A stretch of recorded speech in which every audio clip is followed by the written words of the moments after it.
नमस्कार मित्रांनो, welcome to S class education. कसे आहात सगळे? मस्त मजेत ना? सगळ्यात पहिल्यांदा तर तुम्हा सर्वांचं स्वागत, कारण तुम्ही आता 10th मधून 11th मध्ये जाणार आहात. सो एका नवीन वर्षामध्ये जाणार आहात. अजून 11th ची ॲडमिशन प्रोसेस स्टार्ट नाही झाली आहे. सो आता हा जो मधला पिरियड आहे ते काय करायचं? बेसिकली तुमच्या 10वीला किती का मार्क असणार? तुम्ही 95%च्या अबोव असाल, तुम्ही 85%च्या बिलो असाल, 65%च्या बिलो असाल, तुमचे कितीही मार्क्स असू देत, त्याचा इथे काही फरक पडणार नाही आहे. फक्त एवढंच आहे की तुम्हाला एक चांगलं कॉलेज सिलेक्ट करायचं आहे. कॉलेज सिलेक्ट करताना पण कोणत्या गोष्टी लक्षात ठेवायच्या हे पण तुम्हाला या व्हिडिओमध्ये कळणार आहेच.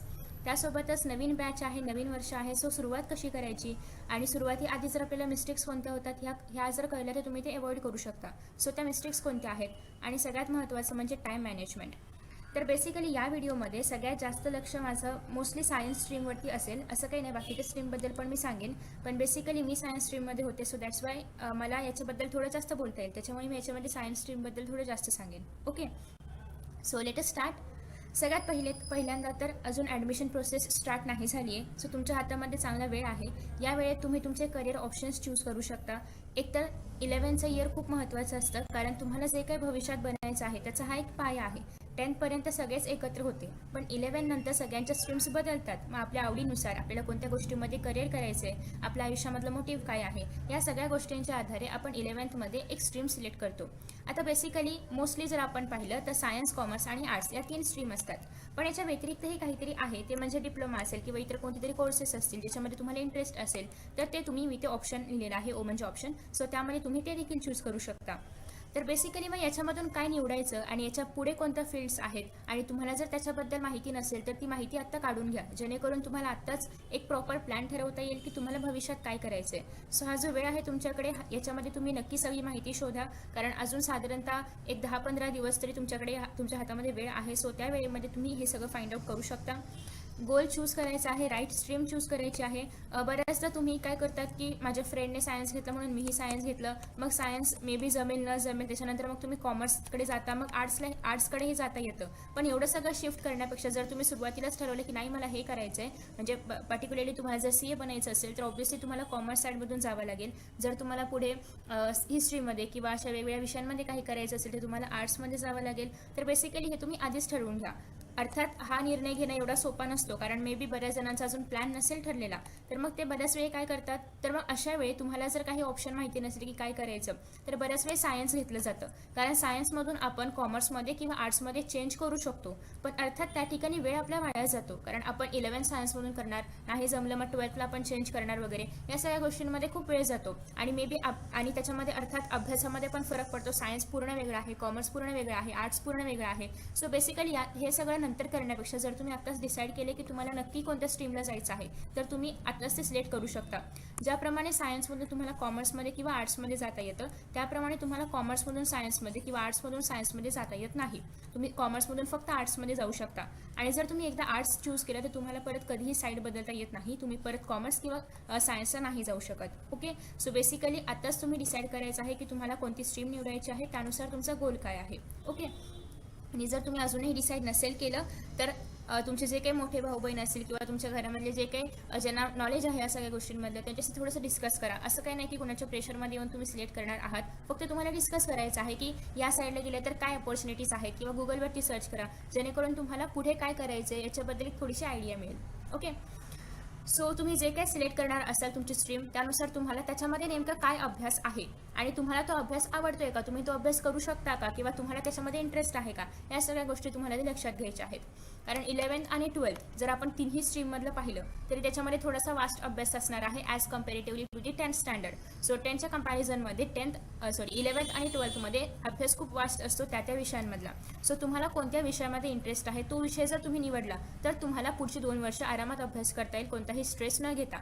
नाहीतर तुम्ही जर वेगळा काहीतरी विषय निवडला ज्याच्यामध्ये तुम्हाला अजिबात इंटरेस्ट नाही आहे, किंवा वेगळी काहीतरी स्ट्रीम निवडली ज्याच्यामध्ये तुम्हाला अजिबात इंटरेस्ट नाही आहे, तर तुम्हाला या 2 वर्षामध्ये अभ्यास करताना खूप सारं प्रेशर येईल. त्यासोबतच मला हे कळत नाही, हे कसं करतात, ते कसं करतात, या सगळ्या बऱ्याचशा गोष्टी तुम्हाला मध्ये मध्ये त्रास देऊ शकतात. सो त्याच्यामुळे जो विषय तुम्हाला आवडतो त्याच विषयामध्ये किंवा त्याच स्ट्रीममध्ये तुम्हाला जायचं आहे.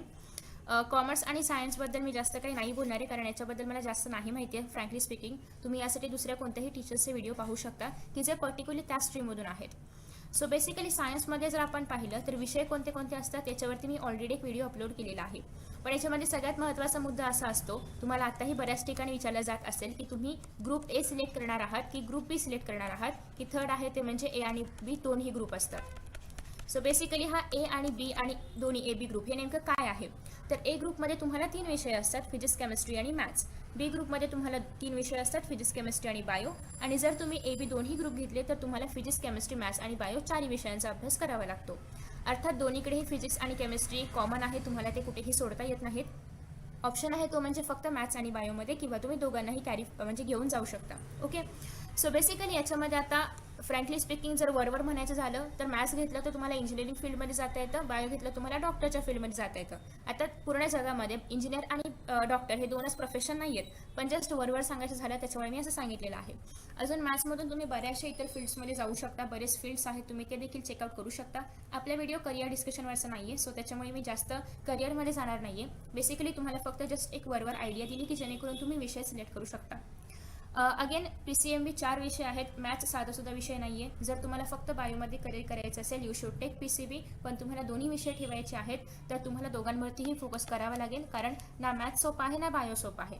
दोन्ही विषय वास्ट आहेत, दोन्ही विषय मोठे आहेत, दोघांचाही आपला एक स्वतंत्र अशी जागा आहे. त्याच्यामुळे तुम्हाला कुठला तरी 4ही घेतले आणि मग नंतर अभ्यास करताना एक ऑप्शनला टाकू किंवा एक असं करू तसं करू, याच्यामुळे खूप प्रेशर येतं. त्याच्यामुळे you should have to decide now की तुम्हाला इधर मॅथ्स घ्यायचं आहे और तुम्हाला बायो घ्यायचं आहे, किंवा तुम्हाला जर दोन्ही घ्यायचं असेल तुम्हाला दोघांनाही इक्वली अटेन्शन द्यावं लागणार आहे. ओके. आणि PC तर आहेच. त्यासोबत नेक्स्ट आहे, जर तुम्ही इतर कोणतं करिअर चूज करणार असाल, मग त्याच्यामध्ये पॉलिटेक्निक असो किंवा डिप्लोमा वगैरे असो, तर त्यासाठीही तुम्ही वेगळ्या वेबसाईटवरती व्हिजिट करू शकता किंवा गुगलवरती सर्च करू शकता, तुम्हाला ज्याच्यामध्ये इंटरेस्ट असेल त्यानुसार. आफ्टर दॅट नेक्स्ट आहे, आता सगळ्यात महत्त्वाची गोष्ट आहे की सुरुवात कशी करायची. हे तर कळलं की स्ट्रीम्स असतात, सगळं कळलं, पण कॉलेज सिलेक्शनपासून सुरुवात कशी करायची हे आता आपण पाहणार आहोत. सगळ्यात पहिल्यांदा तुमचे कितीही मार्क्स असले तरी असं काही नाही की तुम्हाला कॉलेज मिळणार नाही. तुम्ही 10th पास आहात सगळेजण, तुम्हाला किती मार्क्स आहेत हे मॅटर करत नाही आहेत, पण तुम्हाला सगळ्यांना कॉलेज तर मिळणार आहे, कुठल्या ना कुठल्या कॉलेजमध्ये तुम्हाला सीट मिळणार आहे. ओके. सो बेसिकली कॉलेज असं सिलेक्ट करा की जे तुमच्या घराच्या थोडं जवळ असेल. जर तुम्ही हॉस्टेलला राहणार असाल, जर तुम्ही बाहेर कुठे राहणार असाल तर यू कॅन चूज बाय तुम्हाला ज्याप्रमाणे कुठलं कॉलेज हवं असेल तुमच्या इंटरेस्टप्रमाणे ते तुम्ही निवडू शकता. पण तुम्ही जर घरामध्ये राहणार म्हणजे घरून येऊन जाऊन वगैरे करणार असाल तर तुम्हाला जे कॉलेज जवळ असेल ते निवडायचे, का तर टाइम सेव्ह होतो, ट्रॅव्हलिंगमध्ये जास्त टाइम जात नाही, जास्त दगदग होत नाही, घरी आल्यानंतर अभ्यासाला वेळ मिळतो. हे सगळे फॅक्टर्स कन्सिडर करून त्यासोबतच कॉलेज सिलेक्शन करत असताना तुम्हाला याच्यावरती सिलेक्ट नाही करायचं की माझ्या फ्रेंडने घेतलं म्हणून मी घेतलं, तो तिथे किंवा ती तिथे म्हणून मी तिथे गेले वगैरे, असं काही करायचं नाही आहे. तुम्हाला कोणतं कॉलेज सुटेबल आहे, तुमच्या स्ट्रीमला कोणतं सुटेबल आहे, तुम्हाला जे विषय हवे आहेत, जे ऑप्शनल सब्जेक्ट पण असतात. तर सपोज की तुम्ही सायन्स फील्डमध्ये आहात आणि तुम्हाला as a optional subject PCB सोबत सायकोलॉजी पाहिजे, तर ज्या कॉलेजमध्ये सायकोलॉजी आहे त्या कॉलेजमध्ये तुम्हाला जावं लागेल. आणि जर तुम्हाला ऑप्शनल विषय मॅटर नाही करत आहे, कोणताही असला तरी चालेल, मग तुम्ही कोणतंही कॉलेज निवडू शकता जे तुम्हाला हवं असेल ते. पर्टिक्युलरली जर मी या ठिकाणी सायन्स फील्डचा विचार करायचं म्हटलं, कॉमर्स आणि आर्ट्सबद्दल मला जास्त काही इन्फॉर्मेशन नाही आहे, बट जेवढी आहे तेवढी मी सांगण्याचा प्रयत्न करेन. सो बेसिकली सायन्स फील्डमध्ये जर आपण म्हटलं तर तुम्हाला जर पर्टिक्युलरली PCB किंवा PCMB हे विषय घेऊन जर तुम्हाला नीट एक्झामच द्यायची आहे आणि तुम्हाला पुढे डॉक्टरच बनायचं काही झालं तरी पण, तर सो त्याच्यामुळे तुम्ही 11th 12th कोणत्याही कॉलेजमधून केली तरी पण काही फरक पडत नाही. सिमिलरली जर तुम्ही JEE देणार असाल, तुम्हाला पुढे नंतर इंजिनिअरिंग फील्डमध्येच काहीतरी करायचं आहे किंवा मॅथ्सच्या फील्डमध्येच काहीतरी करायचं आहे, म्हणजे पर्टिक्युलरली तुम्हाला प्लेन BSc, प्लेन BCom किंवा प्लेन BA नाही करायचं आहे. ओके. तुम्हाला काहीतरी वेगळं करायचं आहे, वेगळ्या फील्डमध्ये जायचं त्याच्यानंतर डिग्री घेण्यासाठी. तर मग असे जे काही विद्यार्थी आहेत त्यांना कॉलेज मॅटर करत नाही. पण जर तुम्हाला प्लेन BSc करायचं आहे, प्लेन BCom करायचं आहे, प्लेन BA करायचं आहे, तर मात्र कॉलेज मॅटर करणार, कारण जेवढ्या चांगल्या कॉलेजमधून तुम्ही शिकणार आहात, म्हणजे 11th 12th करणार आहात, त्याच पुढे कॉलेजमध्ये तुम्ही तुमचं जे अंडर ग्रॅज्युएट एज्युकेशन आहे ते कंप्लीट करू शकता. आणि मग त्याच्यानंतर तुम्हाला सिलेक्शन वगैरे मिळत असेल तर मग तुम्हाला कॉलेज मात्र नक्की चांगलं निवडावं लागेल.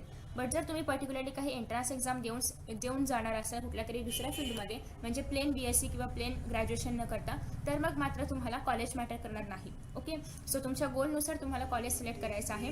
बऱ्याचदा जे लोक कॉम्पिटेटिव्ह एक्झामची तयारी करतात पर्टिक्युलरली सायन्समध्ये नीट आणि JEE साठी, तर ते बऱ्याचदा इंटिग्रेटेड कॉलेजसुद्धा घेतात. इंटिग्रेटेड कॉलेजमध्ये काय असतं की तुम्ही एखाद्या कोचिंगमध्ये जाता आणि त्या कोचिंगचं आणि त्या कॉलेजचं टायअप असतं. तर मग तुम्हाला दररोज कॉलेजला जावं लागत नाही. तुम्हाला फक्त आठवड्यामधून 1 किंवा 2 दिवस कॉलेजला जावं लागतं, किंवा काही कॉलेज असे असतात की तुम्हाला फक्त एक्झामलाच जावं लागतं. बाकी तुम्हाला एव्हरीडे कॉलेज जाऊन अटेंड करायची गरज नाही किंवा प्रॅक्टिकल्सही अटेंड करायची गरज नसते. पण अगेन याच्यामध्ये बऱ्याचशे रूल्स आणि रेग्युलेशन्स असतात, ते तुम्हाला त्या कोचिंगला विचारावं लागेल. ओके. त्यासोबतच तुम्हाला काही प्रॅक्टिकल एक्झाम्स मात्र अटेंड कराव्या लागतात. सो हे सगळं तुम्ही त्या पर्टिक्युलर कॉलेजमध्ये वगैरे विचारू शकता. बट ही एक आयडिया होती की तुम्ही इंटिग्रेटेड कॉलेजही घेऊ शकता. बेसिकली विद्यार्थी इंटिग्रेटेड कॉलेज का चूज करतात, तर त्यांना घरी अभ्यास करण्यासाठी वेळ मिळतो. असं म्हटलं जातं, म्हणजे असं थोड्याशा प्रमाणात खरंही आहे की काही कॉलेजेसमध्ये खूप टाइमपास वगैरे होतो. तर तुमचं जर असं काही कॉलेज असेल तर मात्र मग तुम्ही इंटिग्रेटेड देखील चूज करू शकता, कारण तुमचा वेळ वाचणं महत्त्वाचं आहे. ओके. दुसरी गोष्ट, जर तुम्हाला कोचिंग जॉईन करायचं असेल किंवा नसेल तर 2 मुद्दे आहेत. काहींना कोचिंगला जायचं आहे, काहींना कोचिंग जॉईन करायचं नसतं. तर बेसिकली अगेन मी याच्याबद्दल ही सायन्स फील्डबद्दलच बोलेल, कारण मला त्याचा एक्सपिरियन्स आहे.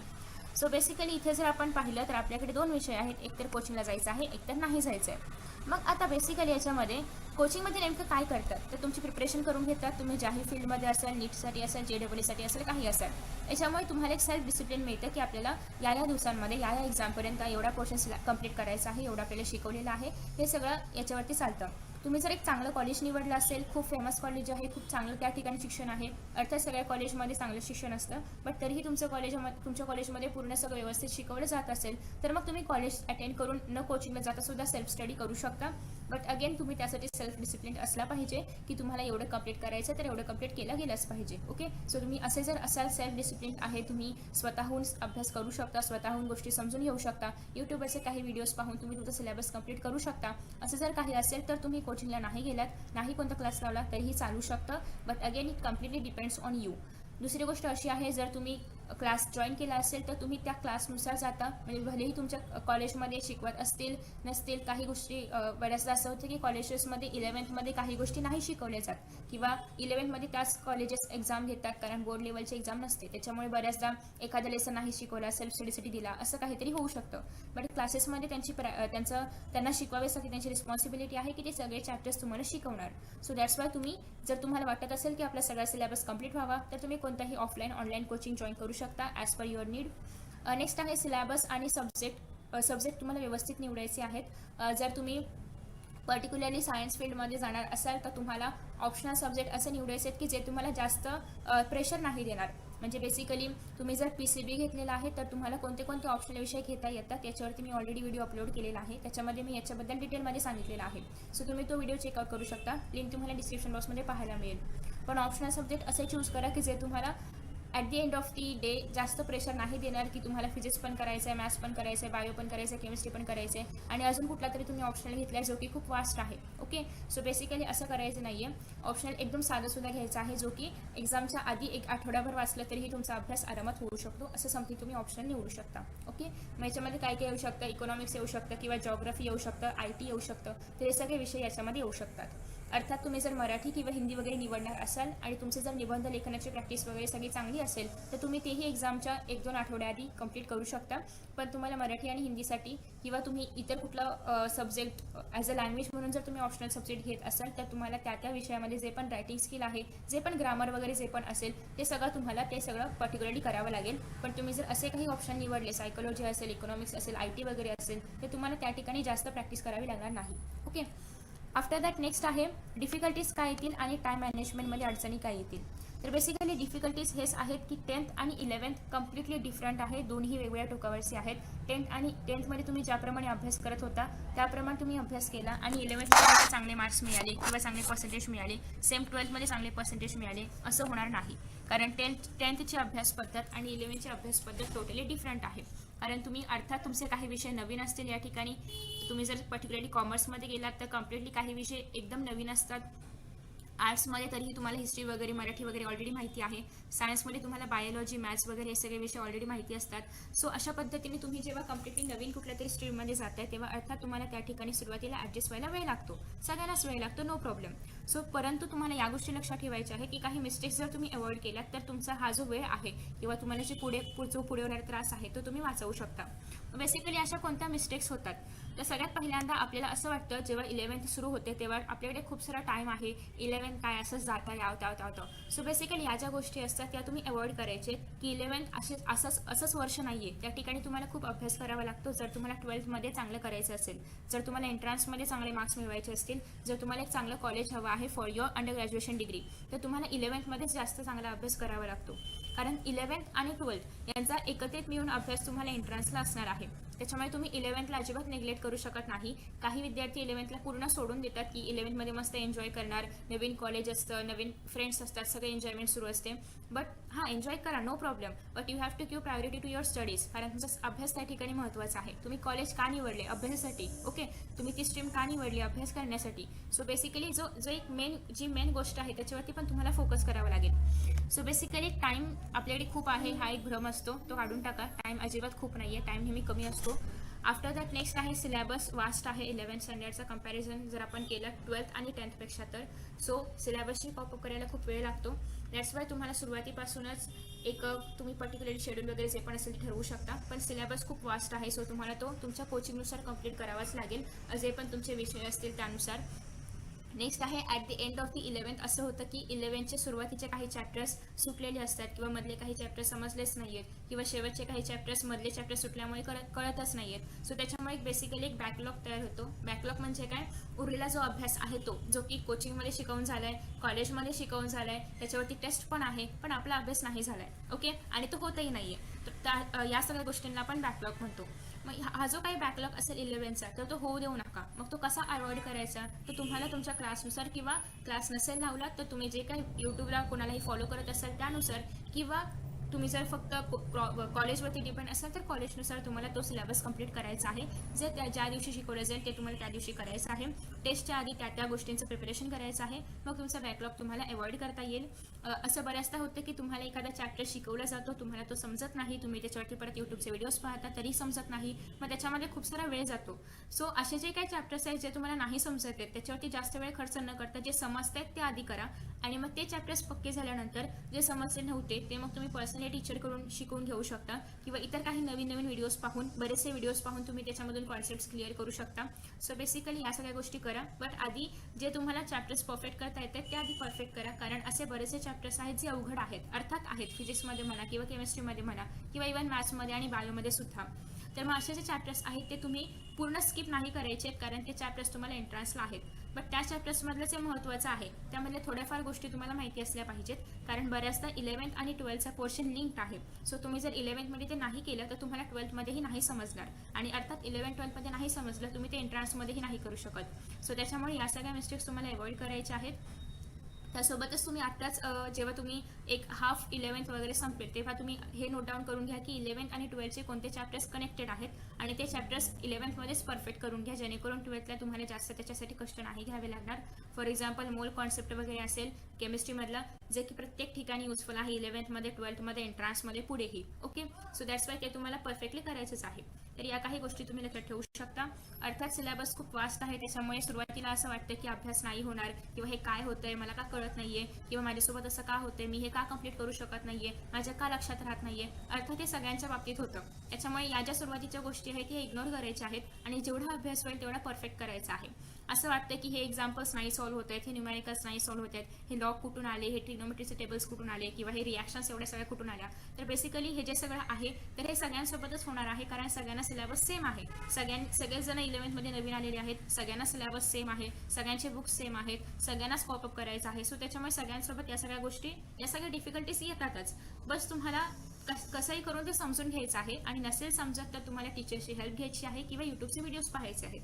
तरीही नाही समजलं तर तुम्ही त्याला बाजूला ठेवा, आणि ज्या गोष्टी तुम्हाला इझिली जे चॅप्टर्स कळत आहेत ते तुम्ही आधी करणार आहात. पण डिप्रेशनमध्ये जायचं नाही की मला हे कळत नाहीये, किंवा मी का सायन्स घेतलं, का कॉमर्स घेतलं, एवढे टोकाच्या विचारापर्यंत अजिबात जायचं नाहीये.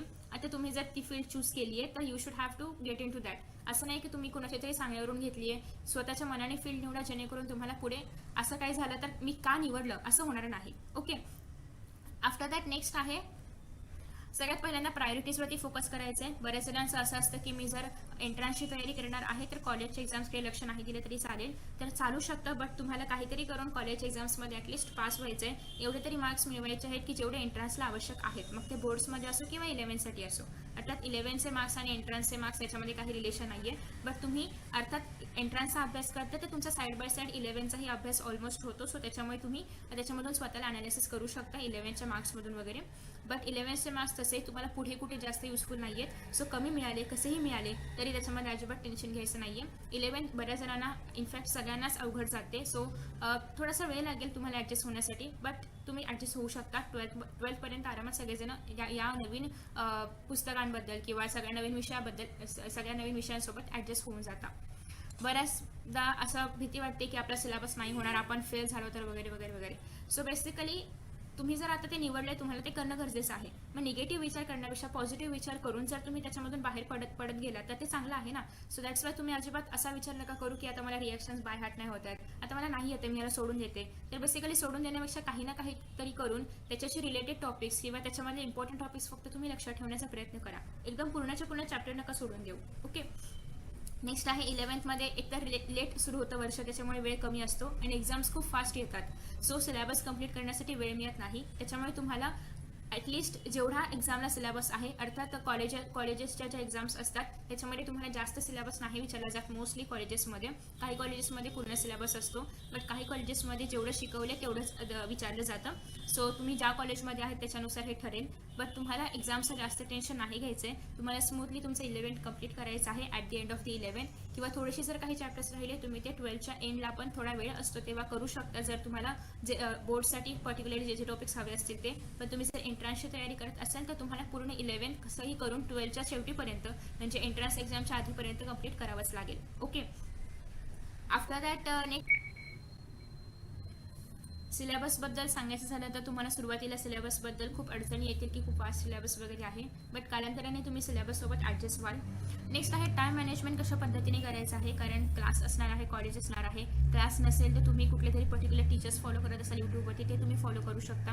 आणि टाईम मॅनेजमेंटमध्ये बेसिकली सगळ्यात महत्त्वाचा मुद्दा आहे तो म्हणजे सेल्फ स्टडीचा. कारण 11th आणि 12thमध्ये सेल्फ स्टडी खूप महत्त्वाचा रोल प्ले करणार आहे. तुम्ही कितीही मोठ्या क्लासला जा, तुम्ही कितीही चांगल्या शिक्षकांकडून शिका, बेसिकली सगळे शिक्षक हे चांगलेच असतात, बट तरीही तुम्ही जोपर्यंत स्वतःहून सेल्फ स्टडी करत नाही तोपर्यंत तुम्हाला तो टॉपिक नाही करणार किंवा तुम्ही स्वतःहून नाही लिहू शकत. ओके.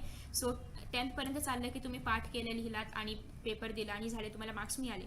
बट 11thमध्ये आणि 12thमध्ये असं नाही आहे. तुम्हाला ती कन्सेप्ट किंवा तो टॉपिक पर्टिक्युलरली कळलाच पाहिजे आणि तरच तुम्ही ते एक्झाममध्ये लिहू शकता. फक्त पाठ केलं आणि लिहिलं हे अर्थात म्हणजे बायोलॉजीसाठी थोडंसं युजफुल होऊ शकतं किंवा आर्ट्समध्ये थोडंसं युजफुल होऊ शकतं, बट बाकी सगळ्या विषयांमध्ये तुम्हाला ती कॉन्सेप्ट कळली पाहिजे आणि मगच तुम्ही स्वतःच्या मनाने मांडू शकता. ओके. मॅथ्समध्ये असं नाही ना की तुम्ही हे एखादं पर्टिक्युलर एक्झाम्पल पाठ केलं आणि तेच एक्झाम्पल बोर्डमध्ये आलं आणि तुम्ही लिहिलं, असं काही होत नाही ना. सो मे बी ते एक्झाम्पल्सचे नंबर्स चेंज करून देतील, काही पॅटर्न चेंज करतील. सो तुम्हाला जर त्याची कॉन्सेप्ट माहिती असेल, तुम्हाला जर त्या ठिकाणी कोणता फॉर्म्युला वापरायचा हे सगळं माहिती असेल तरच तुम्ही ते सॉल्व्ह करू शकता. सो दॅट्स वाय त्या ज्या कॉन्सेप्ट्स आहेत ते क्लिअर करण्यासाठी, जास्तीत जास्त प्रश्न सोडवण्यासाठी तुम्हाला सेल्फ स्टडी करणं गरजेचं आहे आणि त्यासाठी तुम्हाला पर्टिक्युलरली दिवसातून 4, 4.5 ते 5 तास तरी सेल्फ स्टडी करायचा आहे. 10thमध्ये असताना तुम्ही सेल्फ स्टडी केला नाही केला काही फरक पडत नव्हता, बट 11thमध्ये मात्र तुम्हाला सेल्फ स्टडी करणं खूप गरजेचं आहे. कारण 11thमध्ये तुम्हाला स्वतःहूनच अभ्यास करावा लागतो आणि तुम्ही किती टीचरवरती डिपेंड राहणार, कारण कॉलेजमध्ये पर्टिक्युलरली सगळे सब्जेक्ट शिकवले जातात किंवा सगळे विषय शिकवले जातात किंवा तुम्हाला कळतीलच असंही नाही आहे. सो त्याच्यामुळे तुम्हाला स्वतःहून अभ्यास करणं गरजेचं आहे. यासाठी मग तुम्ही कोणतेही पर्टिक्युलर टीचर्स ठरवू शकता, म्हणजे चॅनल्स ठरवू शकता की ज्याच्यावरून तुम्हाला एखादा पर्टिक्युलर अभ्यास करायचा आहे वगैरे आणि त्याच्यानुसार तुम्ही जाऊ शकता. So friends, thank you so much for watching this video. जर तुम्हाला अजून काही क्वेश्चन्स असतील याच्या व्यतिरिक्त तर तुम्ही ते कमेंट बॉक्समध्ये पोस्ट करू शकता. मी त्याचंही आन्सर देण्याचा प्रयत्न करेन किंवा त्याच्यावरती जर एखादा व्हिडिओ बनवता आला तर तोही प्रयत्न करेन. Best of luck for your new journey. अजिबात टेन्शन घेऊ नका आणि फक्त अभ्यास करत राहा. 11th आणि 12th खूप महत्त्वाचे इयर्स आहेत तुमच्या करिअरमधले. So see you in the next video. Bye.